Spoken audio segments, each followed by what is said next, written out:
Good afternoon, everybody. Welcome to LinkedIn Tuesdays. It's May 2nd, 2023. We're very glad you're with us today. Please note this event is being recorded and is currently not live on Facebook because Facebook keeps saying that the content that we're providing is inappropriate. So I don't know what's going on. I'll have to have a conversation with them somehow. But the recording will be on the Career USA YouTube channel for others to view in the future later this afternoon. By participating in this event, you give consent for your name and picture to appear. Please note that any comments you put in the Zoom chat window will not appear in the recording. For those people on Zoom, if you have any questions throughout the presentation and you want to ask our speaker, just put them in the chat window. Also, this is a great way to connect with other people who are on the call today. Put in your name, phone number, email address, your LinkedIn address, position you're looking for in a couple target companies, and connect with other people who are on the call today. That's what this is all about. Well, good afternoon, everybody. My name is Jeff Morris. Back in 2008, I started a website called careerdfw.org, a website to help those who are unemployed in the Dallas-Fort Worth area.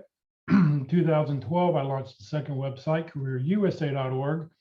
I've written a book called What I've Learned About Your Job Search That You May Not Know. It is available on Amazon for 15 bucks. If you see me in person, I sell it for $10.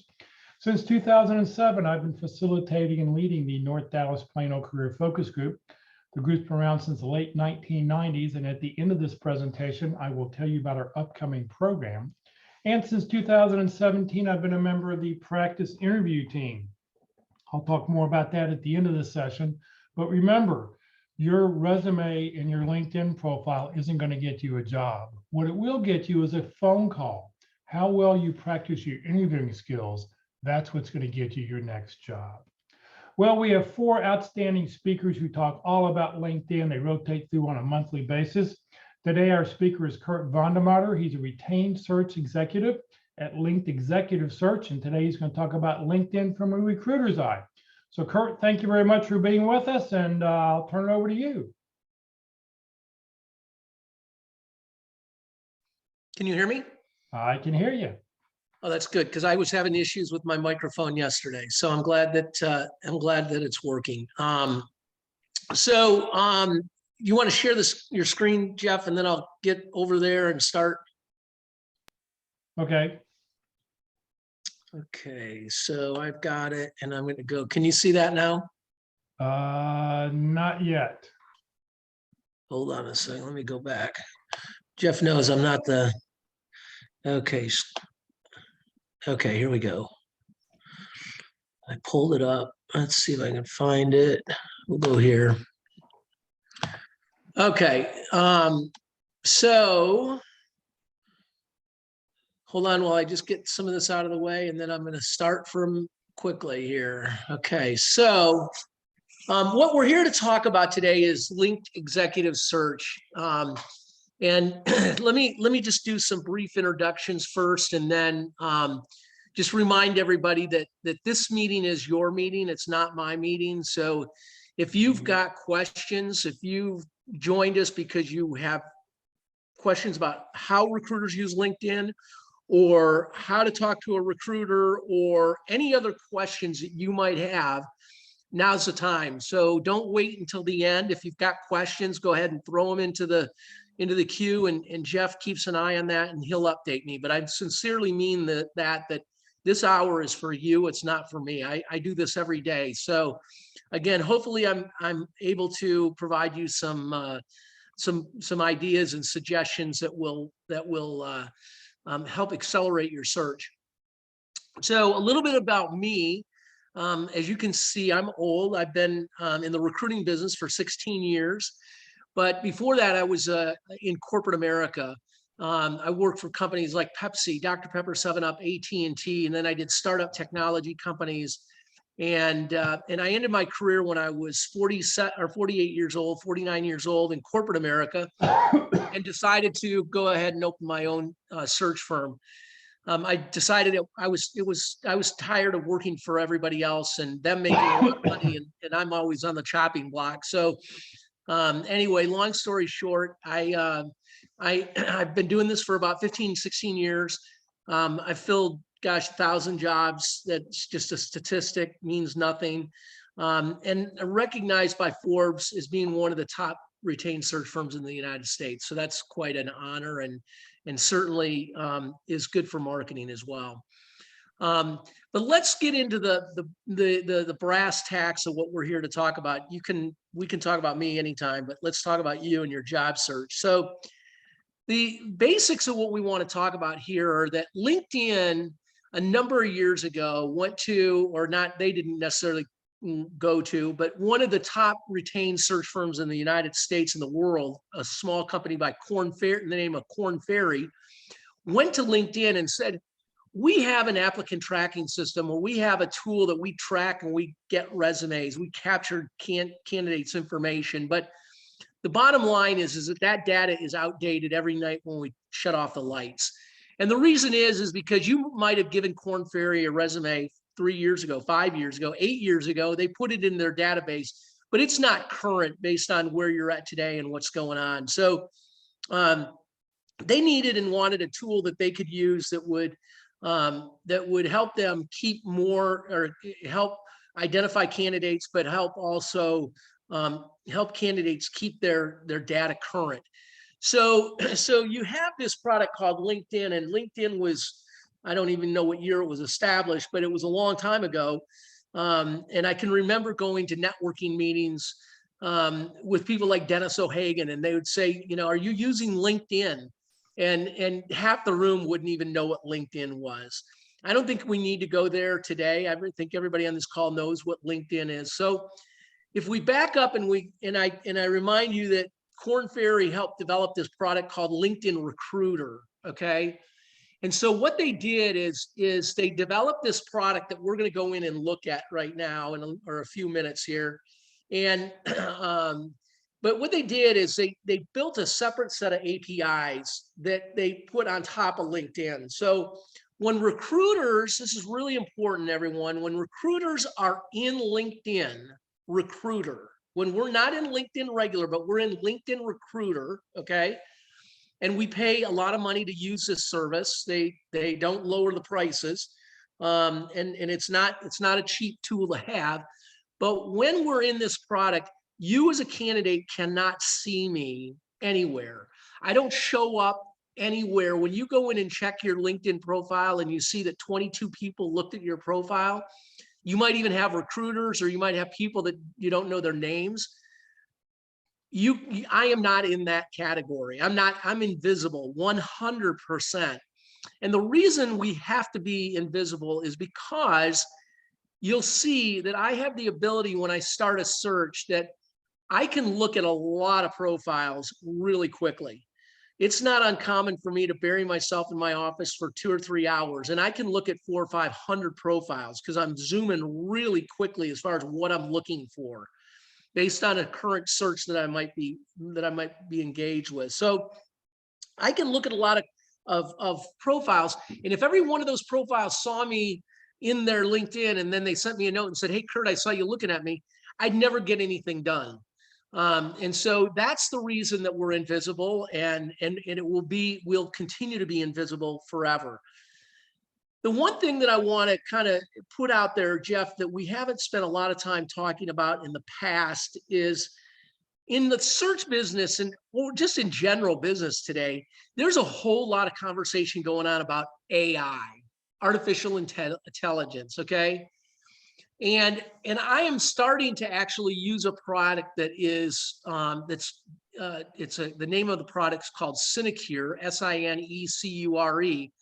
It's a new product for search executives, and it's an AI tool, which means that when, for instance, I put in a title for asset manager, property manager, it goes out and finds me all the titles that people that have that role have called themselves in the past. Okay. This is really important because in LinkedIn, I don't have that ability. I can put in job titles, and I can build booleans with searches and job titles, and I'll show you some of that here in a minute. But what I really want you to think about is, as a candidate, is the use of keywords. And you'll see where we can put those into our LinkedIn profile and help build more robust profiles. But the reason that keywords are so critical is that you do have a tool yourself today that you can go use called ChatGPT.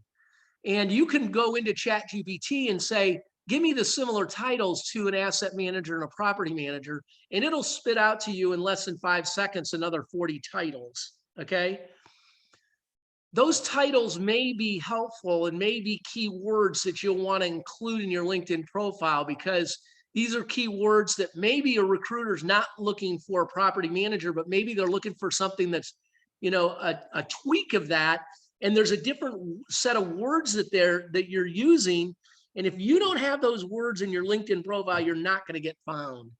So I just want you to take your blinders off as you think about keywords, not only in the sense of the accomplishments that you've had and the things that you've done, but also in things like job titles. And there may be ways that you can enhance your profile to put those titles into your LinkedIn, and that will help recruiters find you more quickly. So any questions, Jeff, so far? Not yet. Yeah, good. So this is the opening page that I look at when I go to my LinkedIn recruiter, okay? So I have the ability to, we're going to go through all this, but I have the ability to look at spotlights. We'll come back to that in a minute. But then I can look at job titles, locations, workplace types, skills and assessments, company names, schools, years of graduation. If a company has said they want somebody that's, you know, they're only going to pay them $70,000. It's not that I wouldn't take a 50-year-old person in that role, but there may not be a lot of 50-year-old people out there that want to work for $70,000 at this point in their career. So there's different reasons why we might use year of graduation, and salary sometimes is a driver, because we need younger people because they haven't gotten to that point in their career where they're making a lot of money. I can put in industries, keywords, employment type, network relationships. Am I connected to them directly? 2 or 3. And then I can go in and you can see, I can search for languages, postal codes, first names, last names, years of experience, years in their current company, all kinds of stuff here. So it's a pretty robust platform. And again, remember that when I'm in this when I'm on this platform in LinkedIn Recruiter, you as a candidate cannot see me. So let's go over here to the spotlights, and let's go to first open to work. So in my network, I have 120 million people that have self-selected that they are open to work. And we're going to go more deeply into that profile because I think it's a really important one. The next one, more likely to respond to messages. This is really important because LinkedIn tracks you as a candidate. And if you do not reply to messages, if you just delete messages and you don't say thanks, I'm not interested, or maybe I know somebody, just even one word, then LinkedIn's going to put you into a category that tells recruiters that you're less likely to reply to messages. So start replying to all messages. Past applicants, that's pretty obvious.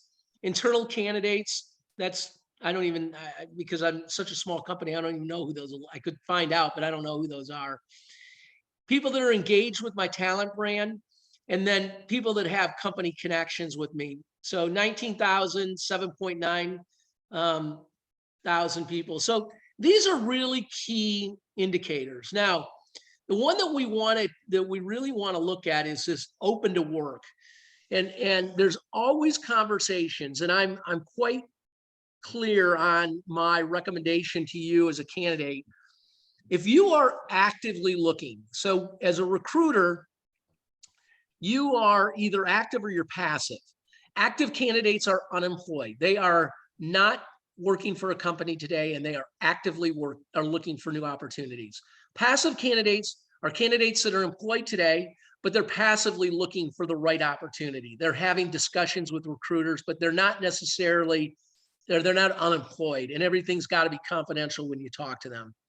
So if you're an active candidate, meaning that you are unemployed, you want to put 2 things. You want to check the box in the in the settings section that says that you're open to work and you want to put that green ribbon around your head, okay, or the wreath that I call it.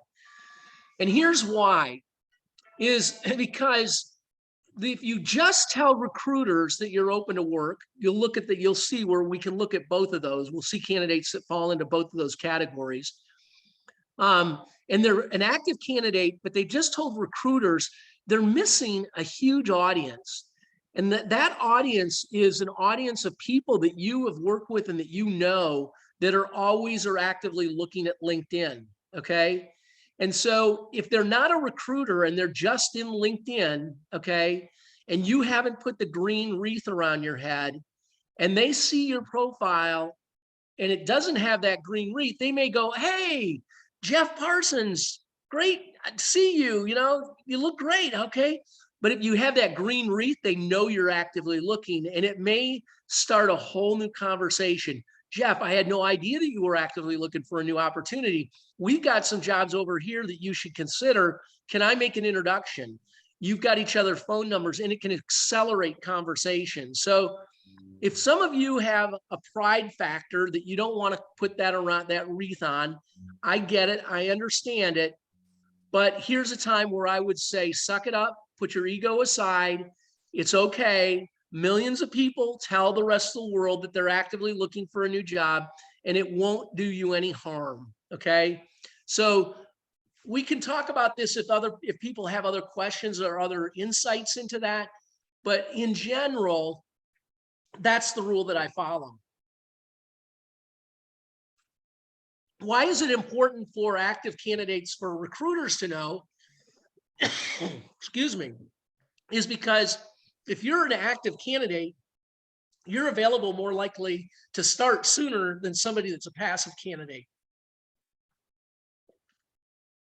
A passive candidate is going to have to go through the interview process, and then they're going to have to give 3 or 4 weeks notice.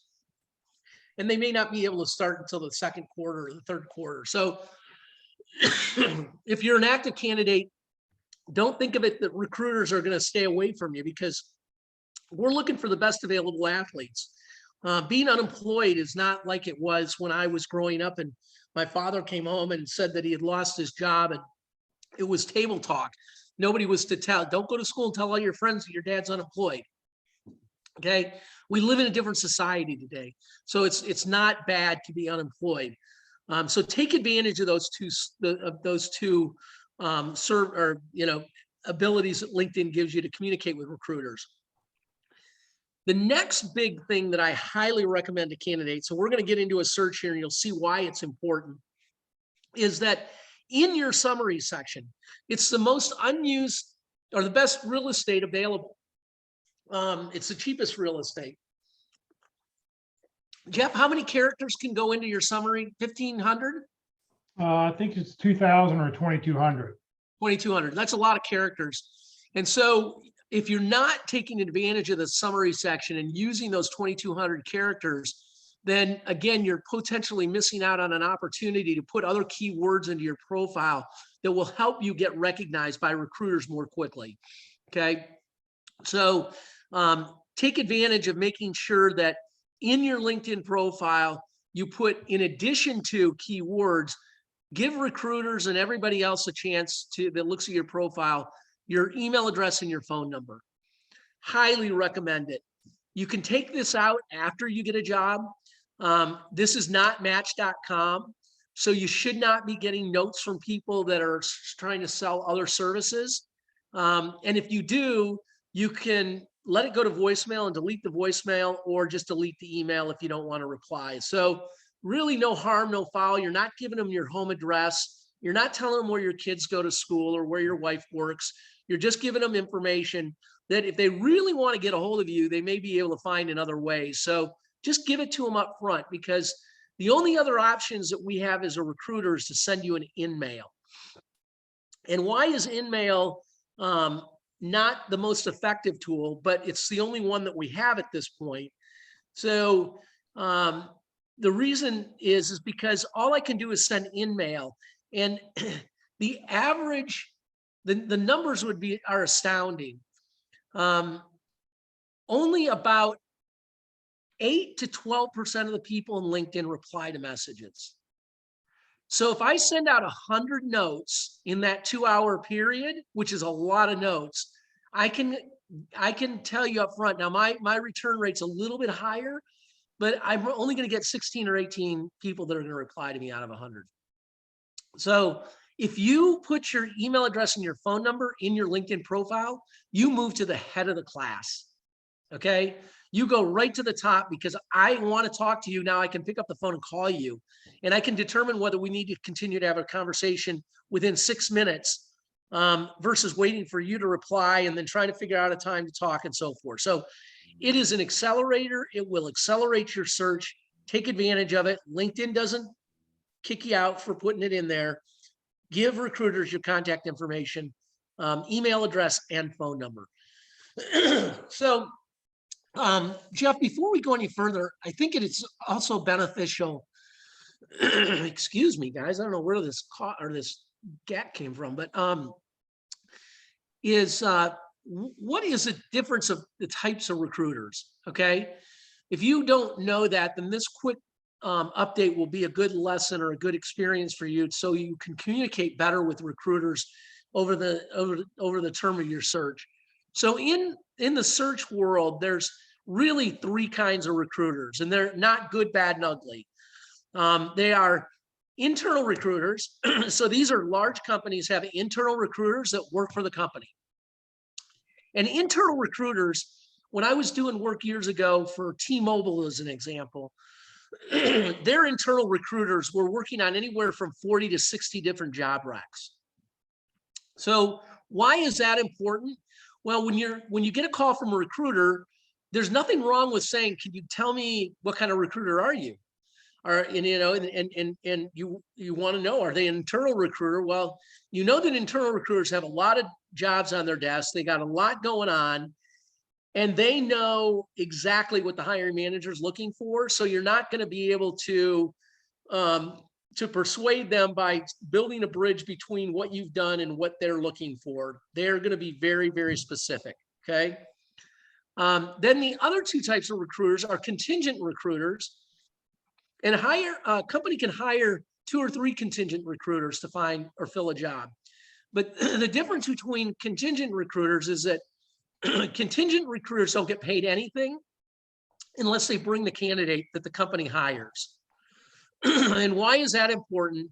It's important because they're going to move real quickly. You're going to want to provide them with as much information as you possibly can in a very comprehensive, quick fact. You're going to want to know the role and make sure your resume reads exactly what the role is. You're going to want to try to understand what the problems the company is trying to solve.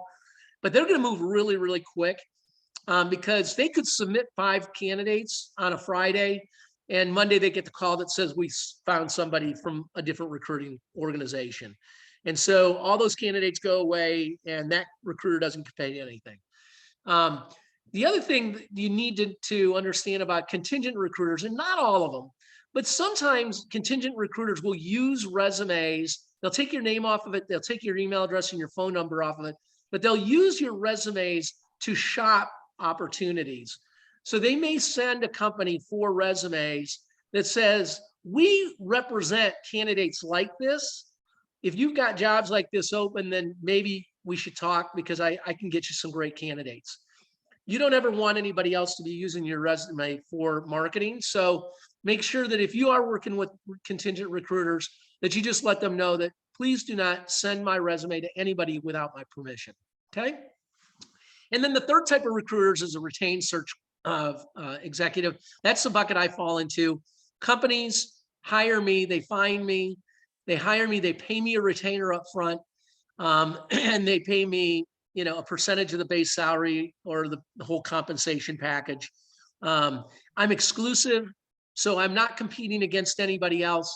And generally speaking, retained search executives are not only selling themselves as a search executive, but as a thought leader. And so retained search executives might, in some cases, be a little bit more flexible in a candidate's background because they're really there to solve the problem for that organization. And so they may look outside the boundaries of the role to look at candidates that aren't necessarily right in the sweet spot, but bring a lot of value to an organization. Okay. Jeff is on this phone today. He's a healthcare CIO.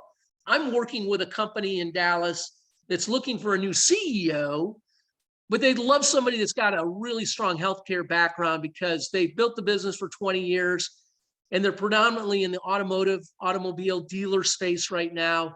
And they really want to get into other categories. So Jeff, you and I should talk afterwards. Jeff's got my contact information, or you can get it offline, but we should talk as an example. I don't know if Jeff is a fit for that particular role. We're not going to go into a lot of details now, but there's an example where Jeff is not a CEO, but I'm not looking, I'm the current, the new CEO may be a CIO or a CFO or a CMO or a COO right now. They don't necessarily have to be a CEO. So I keep my blinders off and I try to talk to as many people as I can to then help try to solve the problem for my clients. Okay. Any questions so far, Jeff? Yeah, we've got a bunch of them have popped in here. Okay. Doug says LinkedIn limits skills to 50. What roles do they play in regards to keywords? And I think you'll show us that in just a second. I'll show that in a second. Yep. All right, we'll get to that. Let's see here. What about in transition as a job instead of leaving your last job there? Well, sometimes, yeah. So sometimes people, you know, they're in transition. They're, you know, they left in January, or they let's say they let's say they just severed ways April 25th. So in transition is fine, but you know, you can put as much frosting on the pig as you want to, but it's still, you're unemployed and you're actively looking for a new job. All right, let's see here. Is there ever a case that a retained search firm will want to appear to their clients that they've earned their fee by finding and pulling active workers versus doing the easy work of finding an unemployed candidate? Well, you know, that's a really good question. I mean, there's no question that, you know, companies would love to work with, you know, 100% active candidates, but that's just not realistic. And when I'm talking to companies, I'm very upfront to say that, you know, if somebody's active and they've been looking for a job for 3 years, then there might be a red flag. But there's a lot of really good people that are actively looking for a new role, and they were released at the end of last year. And because they haven't found a job yet, doesn't make them a bad candidate. They may have taken some time off to do some traveling. They may have been taking care of elderly parents. There's a lot of things that people do when they're actively looking for a new opportunity. So I don't think that there's, yeah, I don't know if that answers the question, but it's okay to be unemployed, and I don't think that there's any recruiter out there that isn't looking for the best available athlete, whether they're active or inactive. Right, and I think sometimes I think where your comment, where the comment comes from is that, you know, you talked about open to work and most likely respond, and most people who are most likely to respond are actively looking for candidates. I do believe that there are people who are employed who are also active on LinkedIn just because they want to show who they are. And just because, you know, when Kurt does and when he shows us and he starts running a search, he's going to go with the widest funnel and then start narrow, and he'll narrow down the funnel. If he doesn't find what he's looking for, he'll then open up the funnel more. So he may unclick or more likely respond just to see who else is out there. So just because, you know, it's not easy work. I mean, Kurt spends a lot of time looking at a lot of profiles and talking to a lot of people. So I don't think that really, you know. Yeah, and I've filled 1,000 jobs, and there's no company that I've ever worked for that has come back to me and said, okay, well, these are all great candidates, but it looks like they're all active. I would like to see 3 passive candidates. They're looking for the best available athletes. And when I present the first round of candidates, generally 3 or 4 or 5 candidates, those candidates are right in the sweet spot as far as the organization's looking for. 2 or 3, 1 of them, 2 of them might be active, the rest might be inactive. You know, there's sometimes candidates that are real passive candidates that just because it's a great opportunity and I found them in my networking, some people like reach out to don't even have LinkedIn profiles, believe it or not. So it's a wide array of people, but don't don't make that assumption that recruiters are having to earn their keep in any way. All right, Doug asked, when should you update that you're no longer at your most recent company? Severance versus last day, or what do you? Yeah, great question. I think you just got to go with your heart on that one. If you're active and you've put the green wreath around your head and you still show that you're, with that company, you still show present. I think realistically 3 to 4 months. If it's a severance package that goes for 6 months, that's fine. But I think I'd just go with my gut on that one. I don't know that there's a real established rule. Has anybody else said there? Because you've got great speakers here, Jeff. Is there anybody else that's given any better feedback? Yeah, I think go with your gut's the way to go. I mean, a couple months to me is as far as you go, not really much further than that. Good. Lauren asked, how do you job search but not be visible to your employer? Yeah, that's a great question. If you're a passive candidate, then you can click the box that says you're open to new opportunities that only recruiters can see it. Because even if you're with a large company, how many times do they go in and check profiles? I'll share a really quick story though. I told you all about this new product, Sinecure. One of the things that Sinecure is looking at doing is they're in that AI space right now, is that they are in the process of building a tool that they can go in and literally go to a company as an example and say to AT&T, you've got 300 people in your organization that within the last 2 months have updated their LinkedIn profiles.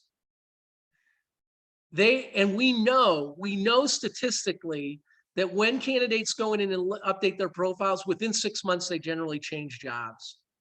So it's a huge indicator. So I think that there's a lot of other things that are going to be happening in there too, that employers are going to be able to figure out if you're leaving.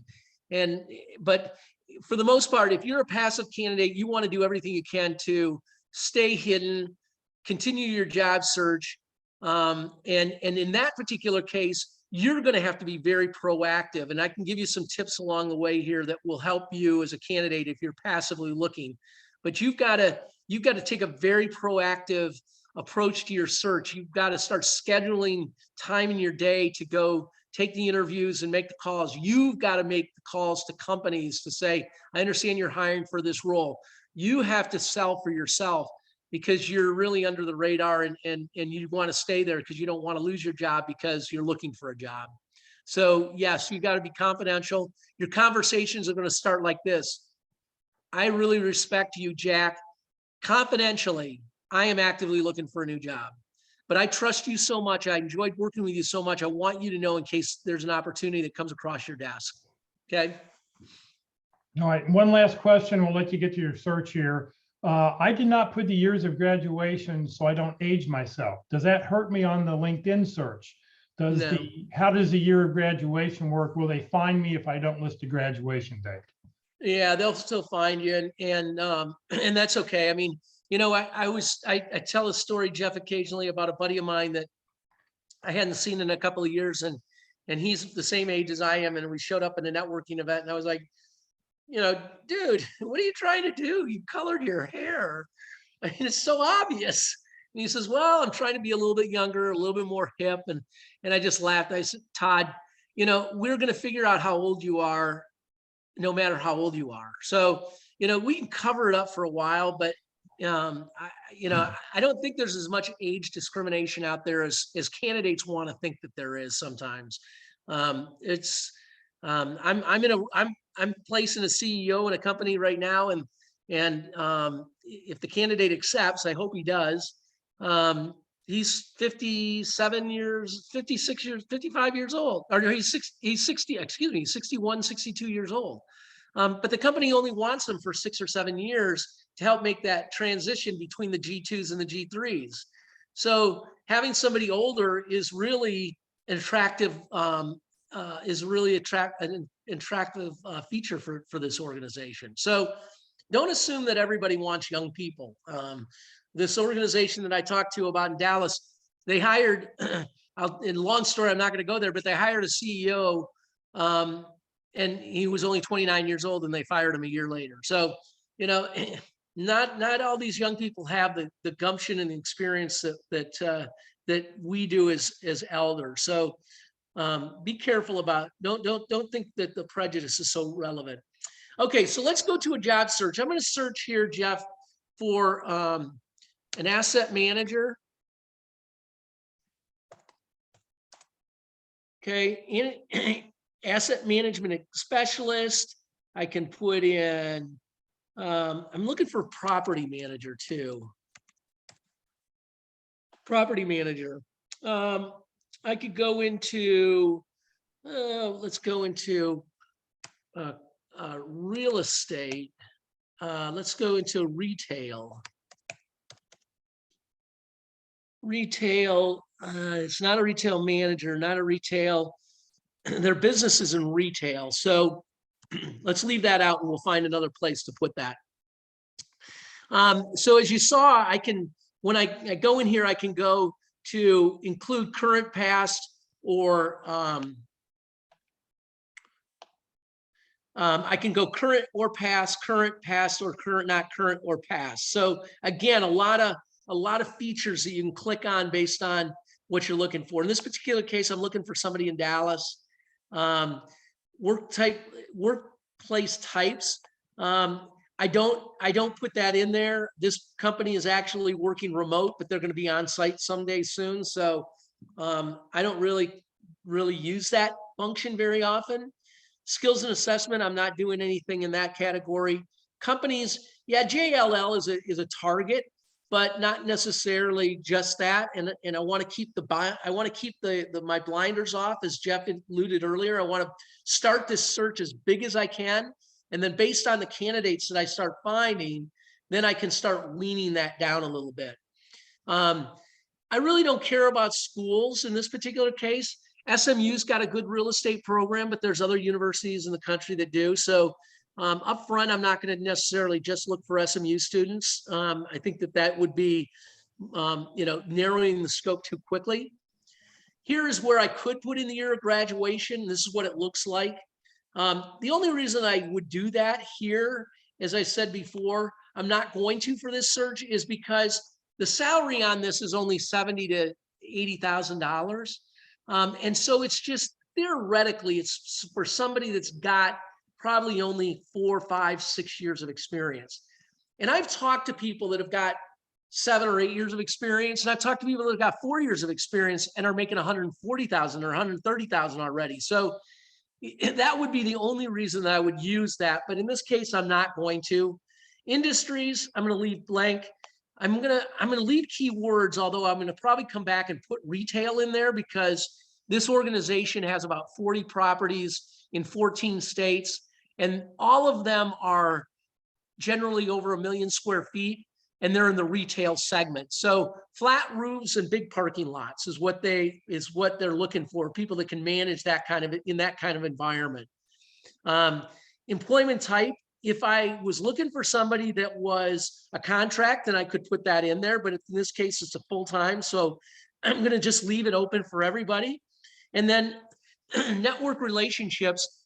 Again, I could select this and say, I only want to look at the people that I'm first connected. Well, that's only one person. So if I go to search now up here at the top, you're going to see that, hold on a second, go back up here. I'm going to go search. And I've only got 178 people. And I can look at 178 candidates pretty quickly, okay? So let's just, for grins, start with these 178, Jeff, if that's okay. Anything else you'd like to add? One note here, because this is DFW, if you know any of these people, please don't say anything. Yeah. This is sort of confidential between you and me and those who are on the Zoom call today. Yep. So good call. So Carter, I know Carter. This kid's amazing. I wish the company would step up, but he's only been out of school. He graduated from school in, let's see,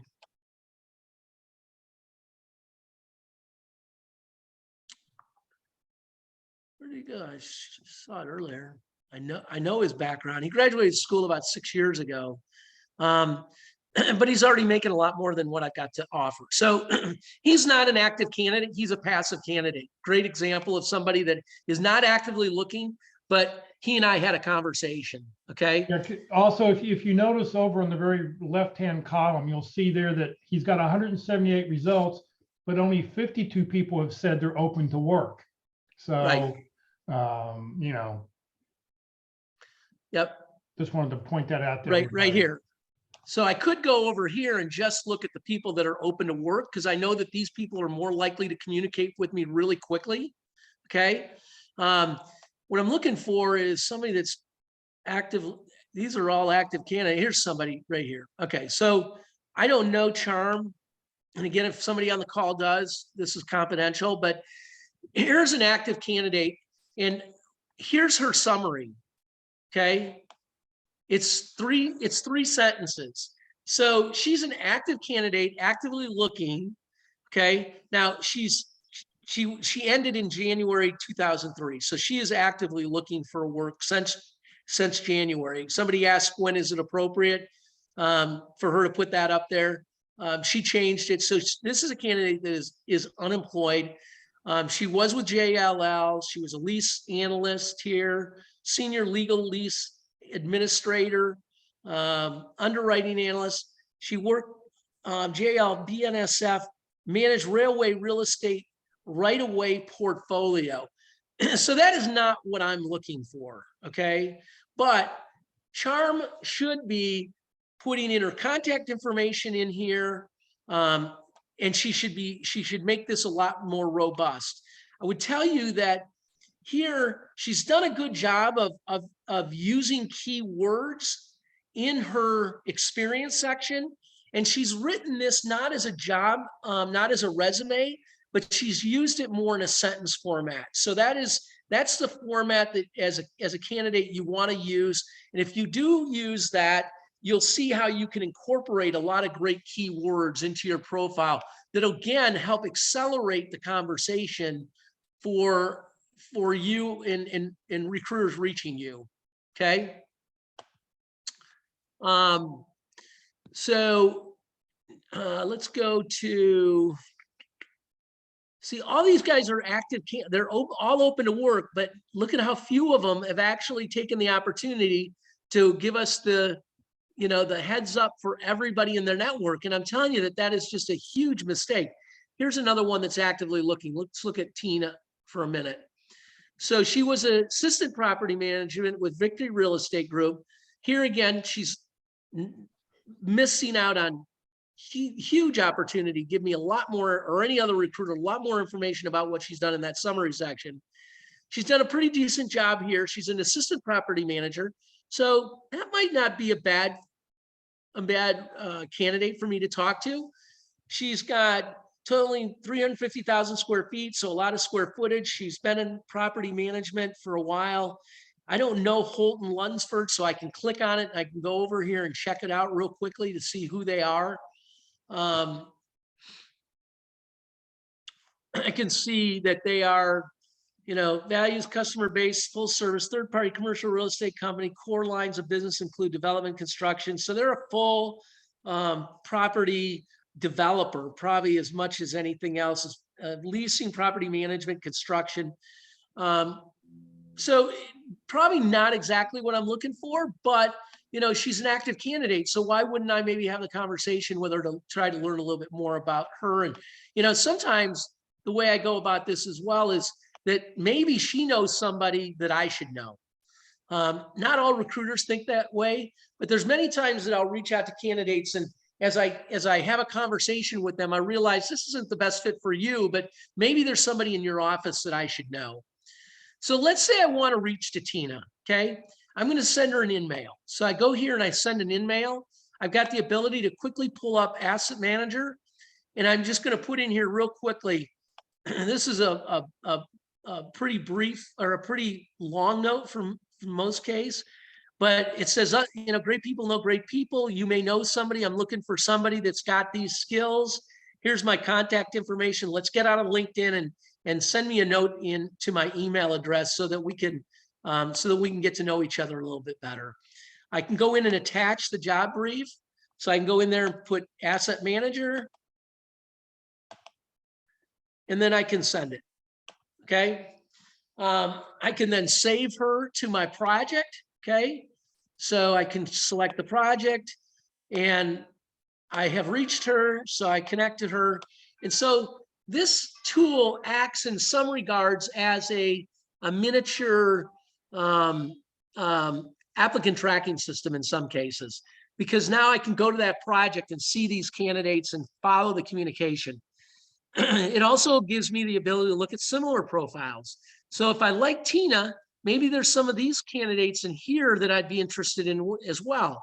Since it's a Dallas role and they don't want to relocate anybody, as I look through it, I can see real quickly that there's only a couple of people. Jamie Ferguson is assistant property manager, maybe somebody I need to talk to. And then Lauren is over in Fort Worth, and that could be an opportunity as well. But the rest of the candidates are out of the area of what we're even looking for, so they wouldn't be a fit for this role.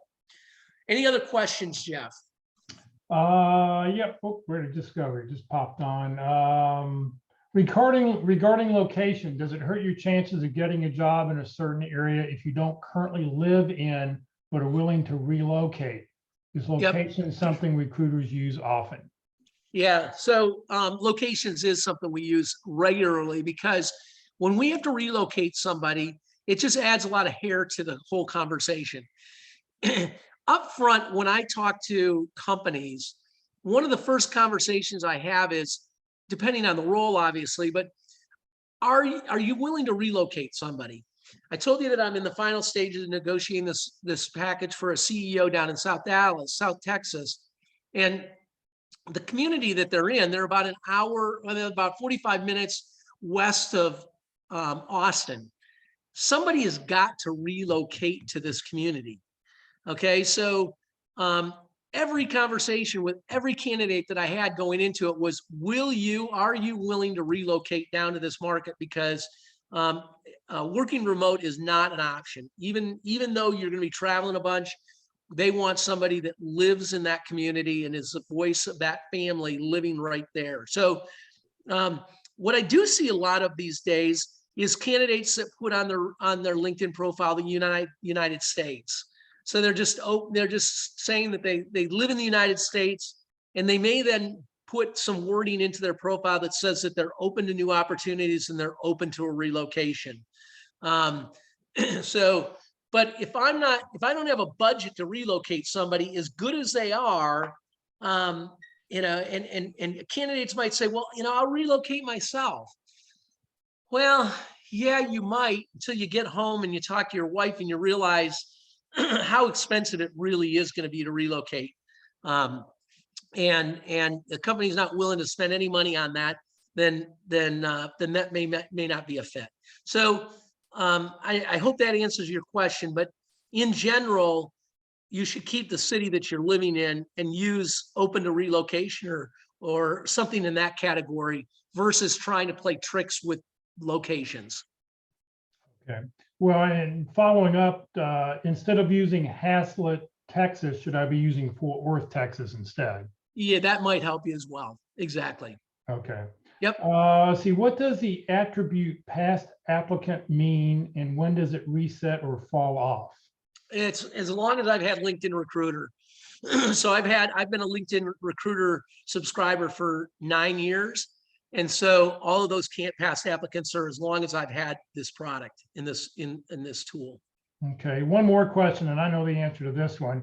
What if our job title states VP of Operations Transportation Management versus a title in LinkedIn like Vice President spelled out of transportation? Will I have less looks? Yes.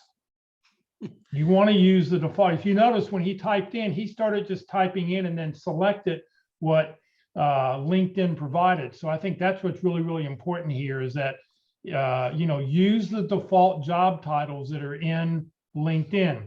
So if you have a strange job title, director of people persons or something, you're a talent, whatever, you can list that as your official job title, but then in parentheses, put down director of talent acquisition or Right. director of human resources. Put what the other job title would be, a common job title, because that's what's going to come up on these searches. Yep. And that's what I say is that LinkedIn is a passive search tool for recruiters, where there's becoming on the market a lot of more artificial intelligence that will be a lot more creative and go search candidates based on what they've got. And these other tools, believe it or not, LinkedIn has got an open API. And so the product that I referred to, when I'm in that product and using that product and searching for people, I have the ability to go right to their LinkedIn profile. But this other product, what it gives me, which is very unique, is that for everybody that populates, they give me their email address and their phone number. Now, that sometimes there's 5 email addresses, because I might have worked at Pepsi, Dr. Pepper. So everywhere that I worked where I had email addresses, it has those email addresses in the file, so that I can reach out and try to grab that, communicate with that person. So and the technology and the AI is increasing. I don't know how LinkedIn will use it going forward, if they have any plans to. But I know that there'll be other products that will compete against LinkedIn coming very quickly that are written in the AI format. Well, and the fact that Microsoft owns LinkedIn, Microsoft has their own AI program through Bing. Yep. I think we'll see it. I think we'll see something coming out pretty soon. I wouldn't doubt it. Yeah. I did put in the chat window for everybody, and you're welcome to save the chat. We had a speaker talking about ChatGPT, using it in job search. So I put the link in there. There's also a 60-minute YouTube video with the head of Google, who spoke a few weeks ago, really fascinating to watch. So all those, I put those links in the chat window. Save the chat, and you may want to watch that video. The video, yeah.